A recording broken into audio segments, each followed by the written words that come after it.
Ny mitotoetry ny andro any an-dranomasina sabotsy 12 Martsa 13 amin'ny 9 maraina hatramin'ny alahady 10 Martsa 13 amin'ny 9 maraina. Na dia tsy misy aza ny fampirazana fampitandremana dia mila mitandrina hatrany isika mpampiasa ranomasina.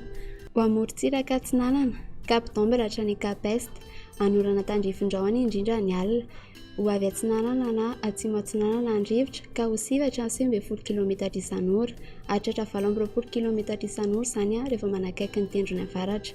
Ady Mpanonja na Anonjabe ny ranomasina, ny Avinoza dia 8,7 metatra.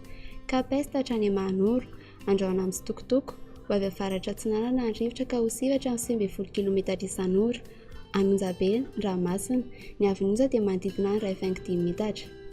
Mahanoro hatrany Taolagnaro, anorana tandrifin-drahona metara ikotrika indraindray, ho avy atsimo atsinanana na atsinanana andrivotra ka ho sivatra ny 20 km isan'ora. Anonjabe ny ranomasina, ny Avinoza dia 2,3 metatra. Taolagnaro hatrany Cap Sainte-Marie, Ibalika Masoandro, ho avy atsinanana andrivotra ka ho sivy 17 km isan'ora. Anonjabe ny ranomasina, ny Avinoza dia 2,5 amin'ny 2,4 metatra. Ho amorontsiraka andrefana, Cap Sainte-Marie hatrany Cap Saint-Vincent, andrahona vitsy, ho avy atsimo na atsimo atsinanana andrivotra ka ho sivy hatramin'ny 20 km isan'ora. Ady Mpanonja na Anonjabe ny ranomasina, ny Avinoza dia 2,4 amin'ny 2,4 metatra. Cap Saint-Vincent hatrany Cap Saint-André, andrahona amin'ny Sitokotoko, ho avy atsimo ny rivotra ka ho sivy hatramin'ny 20 km isan'ora. Ady Mpanonja ny ranomasina, ny Avinoza dia 8,4 metatra.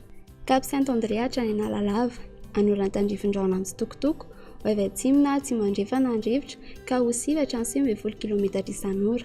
Ho tonona Ady Mpanonja ny ranomasina, ny Avinoza dia 8,3 hatramin'ny 8,9 metatra. Analalava hatrany Cap d'Ombre, anorana tandrifin-drahona amin'ny Sitokotoko, iovaova ny fitsokon'ny rivotra ka ho sivy hatramin'ny 20 km isan'ora. Ho tony amin'ny ankapobeny ny ranomasina, ny Avinoza dia 8,4 metatra.